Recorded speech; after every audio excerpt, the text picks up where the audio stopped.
नमस्कार, आप देख रहे हैं HN24/7। मैं हूं आपके साथ Iram Fatima. Safety of buildings against earthquake, इस टाइटल से एक आदेश जारी किया गया है दिल्ली वासियों के लिए, जिसके मुताबिक दिल्ली की इमारतों को मजबूती देने के लिए उनका स्ट्रक्चरल ऑडिट कराना अब अनिवार्य हो गया है। और यह आदेश नए कंस्ट्रक्शन के लिए नहीं बल्कि 21 मार्च 2001 तक बनी इमारतों के लिए जारी किया गया है। इस आदेश में क्या कुछ गाइडलाइंस जारी की गई हैं, उस पर आने से पहले इस फैसले के पीछे की वजह जान लीजिए। हम देख रहे हैं पिछले कुछ दिनों से दिल्ली में लगातार भूकंप के झटके महसूस किए जा रहे हैं। बेशक इन छोटे झटकों ने कोई बड़ा नुकसान नहीं किया है, लेकिन जो हालात दिल्ली की इमारतों के हैं वो भविष्य में नुकसान नहीं पहुंचाएंगे। अगर आप ये सोचकर चल रहे हैं तो आप बहुत बड़ी गलती कर रहे हैं।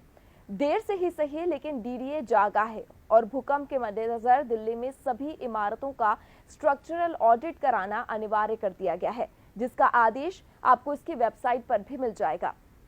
फिलहाल ये आदेश साल 2001 तक बनी सभी सरकारी, गैर सरकारी, निजी इमारतों पर लागू होगा।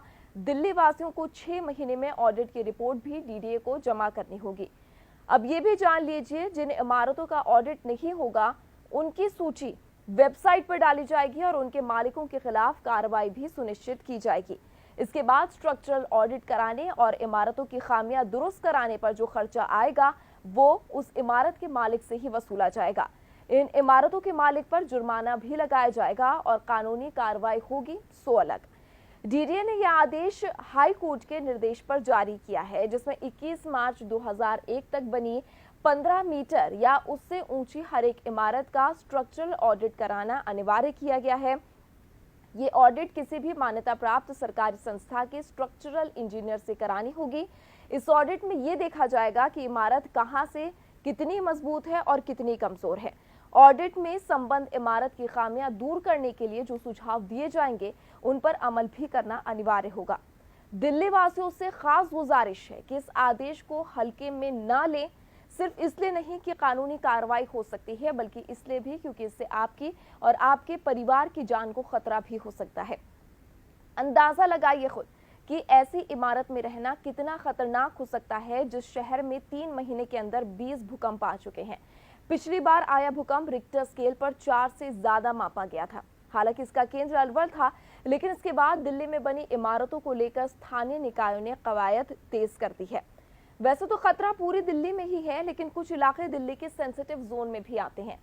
मिनिस्ट्री ऑफ अर्थ साइंसेज की रिपोर्ट के मुताबिक यमुना के मैदानों को भूकंप से ज्यादा खतरा है। पूर्वी दिल्ली, लुटियंस दिल्ली, सरिता विहार, पश्चिम विहार, वजीराबाद, करोल बाग और जनकपुरी जैसे इलाकों में बहुत आबादी रहती है, इसलिए वहां खतरा ज्यादा हो जाता है। वही छतरपुर, नारायणा, वसंत कुंज जैसे इलाके बड़ा भूकंप झेल सकते हैं, क्योंकि यहाँ पर इसके अलावा दिल्ली में जो नई इमारतें बनी हैं वो 6 से लेकर 6.6 तीव्रता के भूकंप को भी झेल सकती हैं। जो पुरानी इमारतें हैं वो 5 से लेकर 5.5 तीव्रता का भूकंप सह सकती हैं। दिल्ली ने 2008 और 2015 में नेपाल भूकंप के बाद पुरानी इमारतों को ठीक करने की कवायद शुरू की थी। दिल्ली सचिवालय, दिल्ली पुलिस मुख्यालय, विकास भवन, गुरु तेग बहादुर अस्पताल की इमारतों को भी मजबूत किया गया था और अब 2001 तक बनी उन इमारतों को मजबूत किया जाएगा जो डीडीए के मानकों को पूरा नहीं करती और मानकों पर खरी नहीं उतरती है। तो उम्मीद करते हैं जानकारी आपके काम आएगी और आपके किसी तरह के कोई राय है, सुझाव है, कोई सवाल है आपके, तो आप मुझे कमेंट बॉक्स में लिखकर दे सकते हैं। साथ ही आप हमें फेसबुक पर फॉलो कीजिए, यूट्यूब पर सब्सक्राइब करना मत भूलिएगा और हमारी वेबसाइट है www.hn247.com, उस पर भी जाकर देश दुनिया की बाकी डिटेल्स के लिए आप हमारे साथ जुड़ सकते हैं। तो फिलहाल मुझे दीजिए इजाजत, नमस्कार।